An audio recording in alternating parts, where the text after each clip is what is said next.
Hello friends, இன்றைக்கி நம்ம different type of மோர் சாப்பிட்லாம். நான் ஃபஸ்ட்டு கடைஞ்ச மோரை 2 டம்ளரில் ஊற்றிருக்கேன். நான் வந்து முருங்கைக்கீரையை நல்லா நிழலோட்டமாக காய வச்சு பொடி பண்ணி வச்சுருக்கேன். இப்போ தேவைக்கேற்ப கொஞ்சம் சால்ட்டு போட்டுக்கலாம் ரெண்டுத்துலேயும். அதே மாதிரி கருகப்பிலையும் நல்லா நிழலோட்டமாக ஒரு 3 டேஸ் அப்படியே நிழலோட்டமாக வச்சுட்டேன். நல்லா காஞ்ச உடனே பொடி பண்ணி வச்சுருக்கேன். இது முருங்கைக்கீரை பொடி. வெறும் முருங்கைக்கீரையை தான் பொடி பண்ணியிருக்கேன். இதுக்கு வந்து கருவேப்பிலை பொடி. இதை மாதிரி நான் ஜீரகத்தை பொடி பண்ணி வச்சுருக்கேன். ஜீரக மோர், வெந்தயம் பொடி பண்ணி வச்சுருக்கேன்.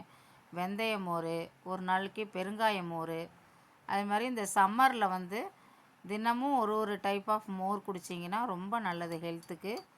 நம்ம ஒரு 11 o'clock குடிக்கலாம், 11:30க்கு, இல்லைனா ஒரு 3 o'clock குடிக்கலாம்.